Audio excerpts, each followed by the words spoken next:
Hello tout le monde, j'espère que vous allez bien. Aujourd'hui, nous allons revenir sur l'incendie de Châteauvillain, une affaire que je pense ne pas avoir à vous présenter, tellement elle a secoué les médias et la France entière ces dernières semaines.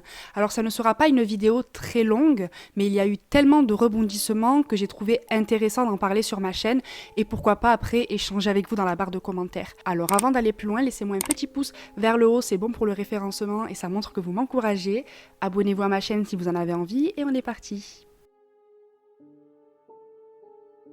Le lundi 27 novembre, il est environ 6h45 du matin quand une soixantaine de pompiers et 17 engins ont été mobilisés pour un violent incendie d'un corps de ferme situé dans le village de Châteauvillain dans le Nord-Isère. Le feu serait parti d'un atelier de menuiserie situé à côté de l'habitation. Les pompiers se sont démenés toute la matinée pour éteindre les flammes, mais dans l'après-midi, alors qu'ils fouillent les décombres, les pompiers tombent sur 2 corps complètement calcinés, donc impossible de les identifier pour le moment. Et le chien de la famille, un border collie, n'a pas non plus été épargné puisqu'il a été retrouvé blessé dans une mare de sang. Des plombs seront retrouvés plus tard dans la tête de l'animal, ce qui veut dire qu'on lui a probablement tiré dessus. Au départ, les pompiers et la police pensent avoir affaire à un accident dramatique, un incendie qui s'est déclenché comme ça dans la ferme et les 2 personnes se sont retrouvées piégées des flammes et ont succombé. Mais l'autopsie va révéler quelque chose de plus grave. Les 2 personnes qu'on n'a pas encore identifiées à ce stade et qui sont probablement un homme et une femme présentent chacun des plaies par arme à feu au niveau du crâne et pour l'un au thorax. Ce qui veut dire que quelqu'un aurait éliminé les 2 personnes avant de mettre le feu à la ferme afin d'effacer les traces et les potentielles preuves. Rapidement, l'affaire s'ébruite dans le village et même dans la France entière, et on apprend que cette ferme était habitée par un couple de cinquantenaires et leur fils Valentin, 15 ans. Mais pour l'heure, Valentin est introuvable. Il n'a pas été retrouvé dans les décombres de la maison et la voiture familiale, une Citroën, a disparu. Tout le monde se demande où est passé l'adolescent. Est-ce qu'il est impliqué dans cet incendie ou bien a-t-il été enlevé et éliminé quelques kilomètres plus loin ? Un avis de recherche est diffusé et la priorité est maintenant de retrouver Valentin qui pourrait répondre aux questions des enquêteurs. À Châteauvillain, c'est l'émoi et l'indignation. Il ne se passe jamais rien dans ce petit village tranquille de 750 habitants et les gens se demandent qui pourrait bien vouloir autant de mal à Didier et Isabelle, les propriétaires de cette ferme. Didier, ingénieur EDF, avait été un temps conseiller municipal chargé des affaires périscolaires. Il s'occupait entre autres de l'organisation de la cantine et de la garderie. C'est lui qui avait choisi ce poste parce que ses enfants étaient scolarisés ici et pour lui, il était normal de contribuer un petit peu au fonctionnement de l'école. C'était également un ancien pongiste de haut niveau, détenteur de plusieurs titres de champion de France. C'est même lui qui avait créé le club de ping-pong local. La veille du drame, il avait été invité avec son fils Valentin à un dîner organisé par la mairie pour tous les bénévoles du village. Selon un témoin, rien à signaler, le père et le fils avaient une attitude totalement normale.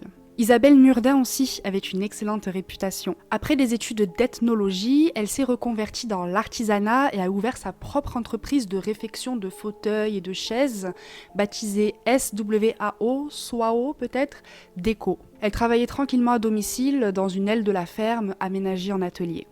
À 58 et 52 ans, on peut considérer que Didier et Isabelle Nurdin avaient bien réussi dans la vie, ils avaient une vie plutôt bien rangée et ils avaient 4 enfants. Titouan, 17 ans, Valentin, 15 ans, et 2 autres filles qui sont les demi-sœurs de Titouan et de Valentin qui n'habitaient déjà plus la région puisqu'elles sont majeures. Valentin, 15 ans, est né en 2008, est un adolescent discret qui se faisait peu remarquer. Selon le témoignage d'une voisine, le petit Valentin, je ne le connaissais pas. Pourtant, je me promène beaucoup dans la campagne et notamment près de la maison de la famille Nurdin.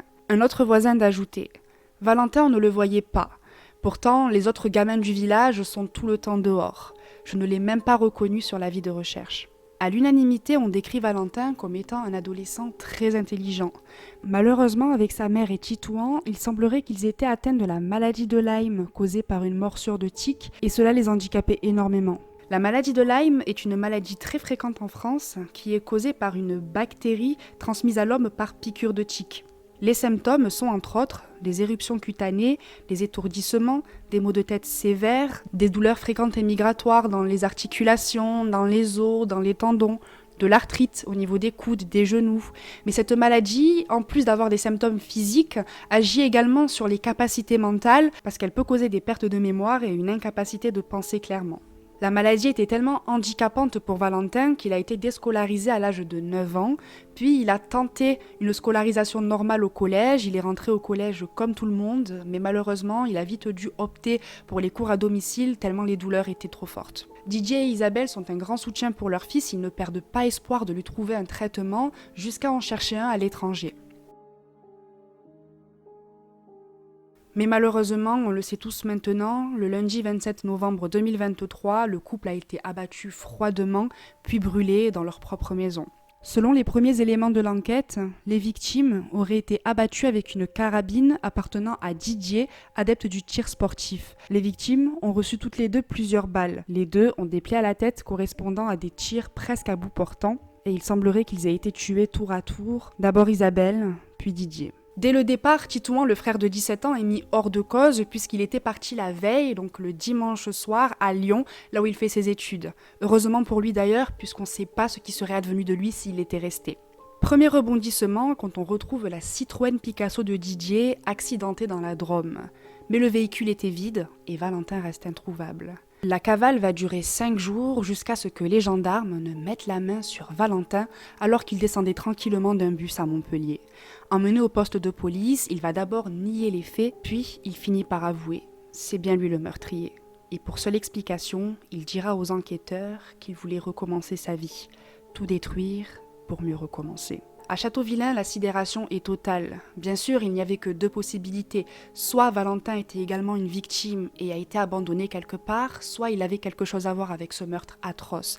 Mais on reste quand même choqué puisque la famille était une famille sans problème et le couple Nurdin faisait l'unanimité. Ils étaient aimés par les voisins et ils s'occupaient bien de leurs enfants. On assure qu'il l'ait retrouvé vivant. Un gamin de 15 ans, même s'il a fait du mal. Bon, il a fait du mal, d'accord.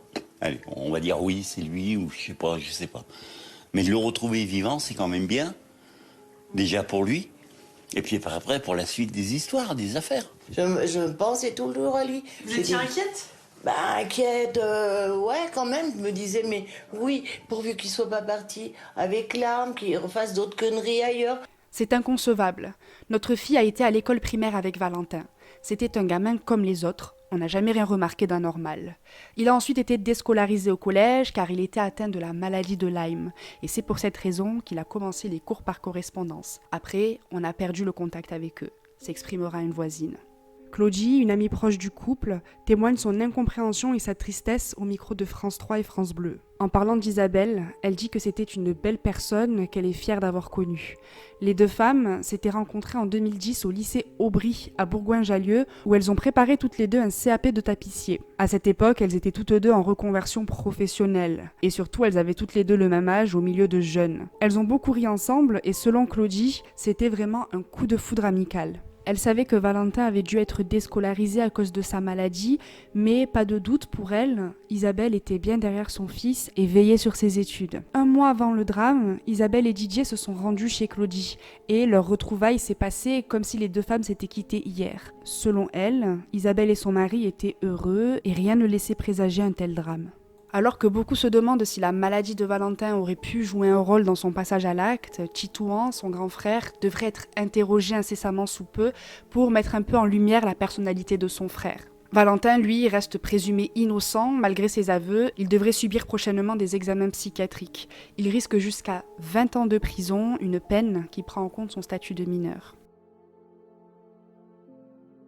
Voilà, c'est tout ce qu'on a pour l'instant sur cette affaire. J'ai regardé sur internet et les dernières nouvelles datent d'il y a 1 semaine, donc c'est à peu près tout ce qu'on sait. C'est une affaire que je trouve triste, que j'ai suivie depuis le début, et dès le début, j'ai eu un doute sur ce Valentin, et malheureusement, il s'avère que c'est lui. Alors, on n'en sait pas plus. Didier et Isabelle sont décrits comme des personnes formidables et qui avaient l'air de soutenir Valentin, donc il n'y aurait aucune raison que Valentin s'en prenne à ses parents aussi violemment, mais malheureusement on ne sait pas tout encore, donc il faut prendre un petit peu de pincettes. Mais j'en reste pas moins très choquée puisque j'ai l'habitude que ce genre d'affaires se passe plutôt aux États-Unis, comme par exemple l'affaire de Jennifer Pan qui a tué ses parents.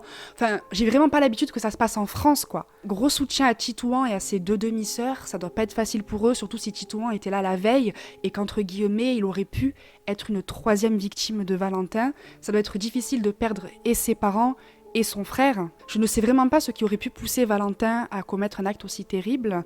Peut-être que ses parents le poussaient malgré la maladie, ne voulaient pas le laisser se morfondre sur lui-même, essayer de lui faire reprendre les études. On n'en sait rien, peut-être que Valentin avait baissé les bras, mais ses parents restent toujours derrière lui, et lui ça l'a énervé au point qu'il veuille les éliminer pour vivre tranquillement. On ne sait pas. Dites-moi ce que vous pensez de cette affaire dans la barre de commentaires. Je n'ai pas envie de faire des hypothèses rocambolesques puisque cette affaire s'est passée très récemment et en France, donc il y a des chances que Titouan et ses sœurs tombent sur la vidéo. Donc voilà, on va en rester là, on va rester très objective. Vraiment, je vous ai dit tout ce que j'ai lu dans les articles. Si j'ai oublié des choses, n'hésitez pas à me le dire dans la barre de commentaires. Avant de quitter la vidéo, n'hésitez pas à réagir. Abonnez-vous à ma chaîne si vous en avez envie et on se retrouve bientôt pour une triste histoire. En attendant, portez-vous bien. À bientôt!